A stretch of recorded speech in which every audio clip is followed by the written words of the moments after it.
أعوذ بالله من الشيطان الرجيم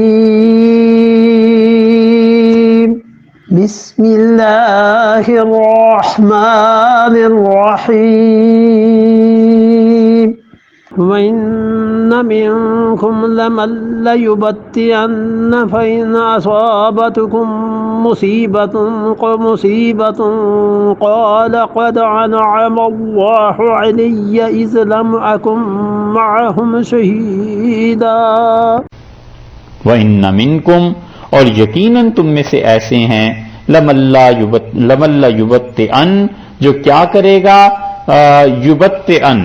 بطا آہستہ آہستہ چلنا، جو کیا کرے گا ایسا ہے جو دیر لگائے گا۔ دونوں طرح ترجمہ کیا گیا، منکم سے مراد منافقون، یعنی تم میں ابھی ایسے منافق ہیں جو کیا کرے گا لَمَن يُبَطِّئَن جو دیر لگائے گا، اور یبطئن جو ہے اس میں فعل جو ہے وہ دونوں طرح استعمال ہو جاتا ہے عربوں میں، لازم بھی متعدی بھی۔ لازم اور متعدی کا مطلب یہ ہے کہ جو دیر لگائے گا یا دیر لگوائے گا، جو بتا آہستہ چلنا، جو پیچھے رہے گا،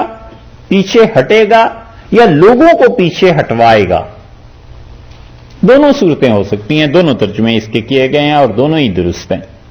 تو کوئی آدمی تم میں ایسے بھی ہیں جو خود بھی نہیں جائے گا اور دوسروں کو بھی روکے گا کہ مت جاؤ۔ فَإِنْ أَصَابَتْكُمْ مُصِيبَةٌ اور اگر تمہیں کوئی مصیبت پہنچے، قالا وہ منافق کہتا ہے قد انعم اللہ علیہ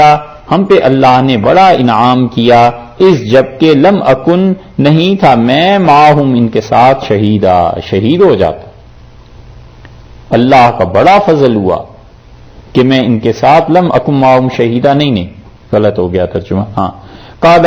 قد انعم اللہ علیہ اس نے کہا کہ بلا شک و شبہ انعم اللہ نے انعام کیا علیہ مجھ پر اذ لم جبکہ نہیں ہوں اکن میں معہم ان کے ساتھ شہیدہ حاضر، جب میں ان کے ساتھ نہیں ہوں۔